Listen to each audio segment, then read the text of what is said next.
Say, Adam who said, what on Saka be you as Antoine? Hey, the BC.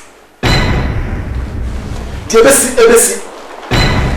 Simon, they come out. Also, oh my warning. Yes, who two are dreadful. No, two more money so. So, oh my enemy, my warning. Also, you know, the country and son, what by you? Or by Joy, I will fear. What by no quality did I living room? What do you mean? Of your class, but not put a living room.